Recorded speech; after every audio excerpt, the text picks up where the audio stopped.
Hi, everyone. Today we're going to be talking about artist Paul Cezanne and his still lives. I'm going to share my screen so that you can see some information. So, this is a still life by Paul Cezanne. When you look at this picture, what do you think about it? What do you see in this picture? And what do you wonder about this picture? Today we're going to be learning about still life painting and the artist Paul Cezanne. Students will be able to know and use elements of art shape in order to develop digital art making skills. And the standard for this lesson is that students will be able to apply knowledge of available resources, tools, and technology to investigate personal ideas through the art making process. So a still life is a painting, drawing, or photograph of objects that are set up on a table. What's really important about a still life painting is that, or drawing or photograph, is that anything that's set up in the still life is an object. It's not something that's alive. So your cat wouldn't be part of a still life.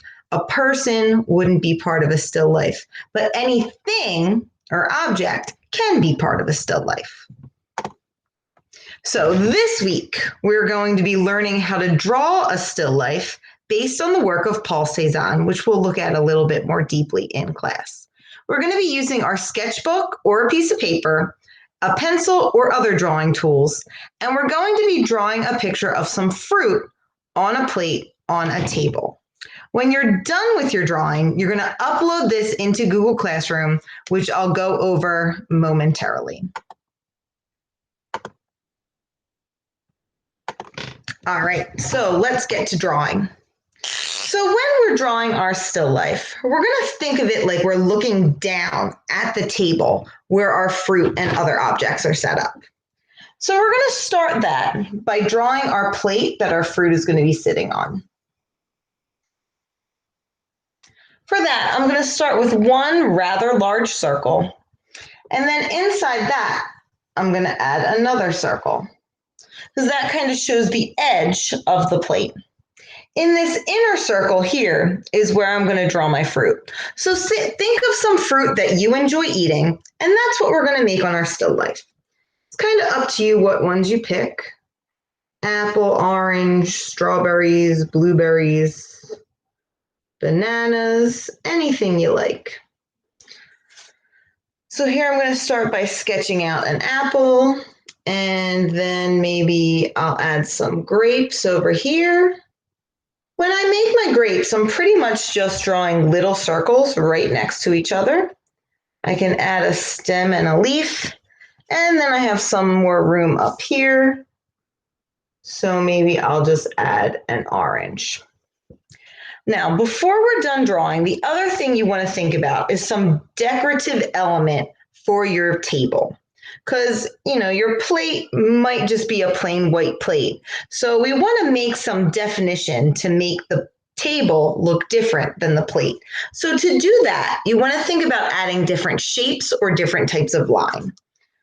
So I think for my table, I might just add some wavy lines in the background there. So for the purposes of this video, to keep it nice and short, I'm not going to color in my still life. But that is absolutely something that you can do before you take the picture in Google Classroom. So I finished adding some decoration on my table so that it helps the plate and fruit stand out a little bit more, makes it more visually interesting. So now I'm ready to turn this in. So when I'm doing that, I'm going to present my screen so we can see. You're going to go into your Google Classroom. This assignment will be called Paul Cezanne Still Life.